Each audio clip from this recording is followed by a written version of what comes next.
Thank you for coming back. You know, it seems to me like great rejoicing in the atonement is often evoked by great challenges in life. And Nephi and his psalm are a great case in point. So let's turn to 2 Nephi chapter 4. 2 Nephi chapter 4. When we get this chapter in perspective, we see, for instance, that in verse 12, Lehi died. Lehi died. Think about what that means to Nephi.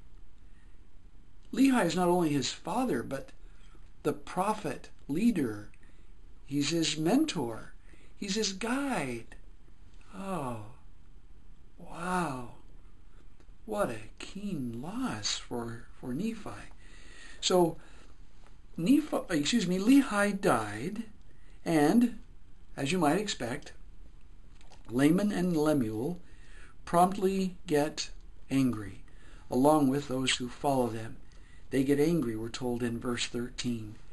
And then Nephi's thoughts turn to the record he's been keeping. A record of the people, the two sets of plates. And isn't it interesting that I wonder if in some ways that was a burden to him as well. After all, it was his father who taught him in language and culture, and now his father's gone. Had his father mentored and tutored him in keeping a sacred record? And now he feels the pressure to try to keep the people together, to keep the record, and to do the work of God.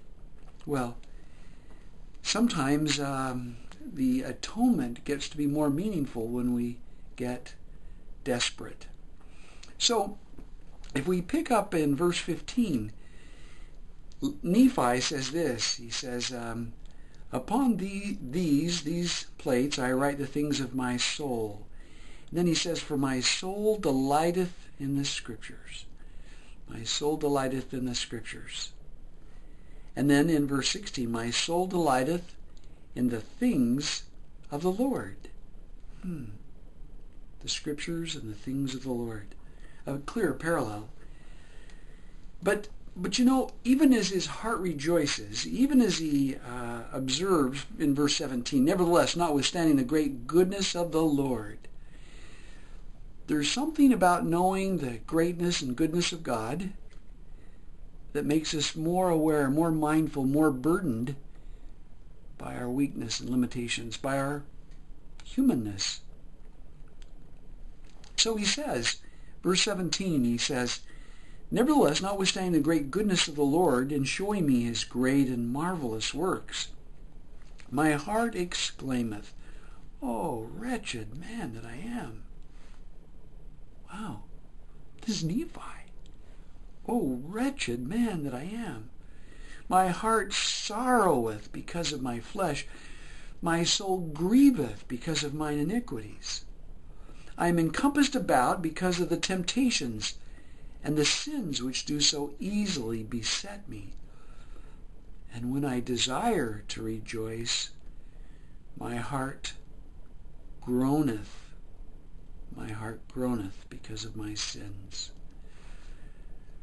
Nephi gives us no clues about those sins, and probably we don't need to know. We don't know whether he's burdened that sometimes he forgets to do his chores, sometimes he fails to make the bed in the morning. We don't know whether it's those small things. Maybe he fails to really save his best energy for prayer. We don't know. Are these fairly small things, and it's his sensitive soul that is troubled by even those small failings when God has blessed him so abundantly? Or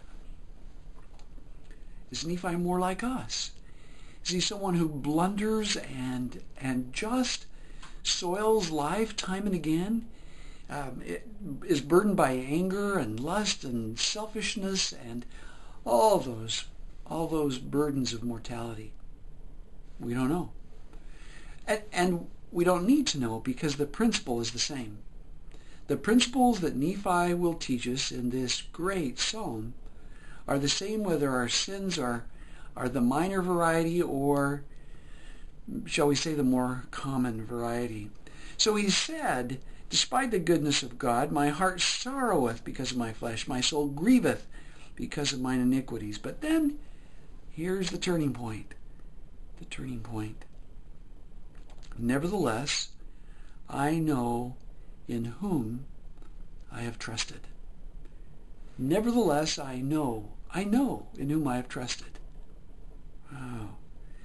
That word trust is going to turn out to be pretty important in this chapter. Nevertheless, I know in whom I have trusted. My God hath been my support. He hath led me through mine afflictions. He hath preserved me. He hath filled me with his love.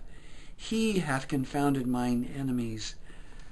I don't know why it took me so long to notice that the real focal point had changed from what was wrong to Nephi to what was right with God.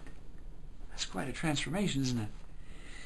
He now is not focused on his well-known to him and abundant shortcomings. His focus now is on God, who time and again, in spite of all weaknesses, blesses him, looks after him, magnifies, enlarges him. Wow.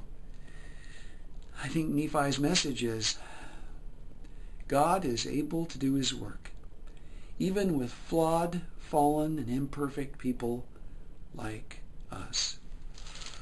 Well, that theme continues. He hath given me knowledge by vision, etc. So then let's jump to verse 26. Oh, then, if I have seen so great things. Have we? Have we seen great things? Or let's make it more personal. Having seen great things, have we appreciated them? Have we, having witnessed God's work in our lives and in the lives of those around us, have we been mindful and grateful? If I have seen so great things, if the Lord in his condescension, remember that word popping up in Nephi's vision of the tree of life? Condescension. It's really a central word in that great vision. If the Lord in his condescension unto the children of men hath visited me in so much mercy, why should my heart weep and my soul linger in the valley of sorrow? Why should I yield to sin? Why should I give way to temptations? Why am I angry because of mine enemies? Now notice, the why is not, if having been given a great training, then why do I allow myself to behave badly? The question is really different. It's, if the Lord has been so gracious, then why do I keep myself so vulnerable to sin? Why do I allow myself to be snared by evil? And so then comes the call from his soul, which says, awake, awake, my soul, no longer droop in sin, rejoice, O my heart, and give place no more for the enemy of my soul. Wow. Jumping to verse 30. Rejoice. Now notice the theme. Awake, rejoice. Awake. Awake. Be mindful of God and his goodness. Be mindful of his readiness to help and bless us. And then, having done that, to rejoice. Rejoice, O my heart, and cry unto the Lord, and say, O Lord, I will praise thee forever. My soul will rejoice in thee, my God, and the rock of my salvation. And then comes that plea for divine help, because Nephi wants very much to resist any incursion of sin into his life. O Lord, wilt thou redeem my soul? Wilt thou deliver me out of the hands of mine enemies? Wilt thou make me that I may shake at the appearance of sin? Make it so that sin is ugly to me and detestable and not the least bit attractive. Make it so sin has no draw to me, but rather it's holiness that I crave. May the gates of hell be shut continually before me, because my heart is broken and my spirit is contrite. Heart is broken. Isn't that the recognition that all that we have and are is a blessing from God? It's due to his goodness. Well, verse 33, O Lord, wilt thou encircle me around in the robe of thy righteousness? In other words, my holiness ultimately is a sacred gift from thee. Let's conclude with verse 34. O Lord, I have trusted in thee, and I will trust in thee forever. I will not put my trust in the arm of flesh, for I know that cursed is he that putteth his trust in the arm of flesh. Yea, cursed is he that putteth his trust in man, or maketh flesh his arm. Wow. So Nephi really launched into this psalm in earnest as he says, nevertheless, I know in whom I have trusted.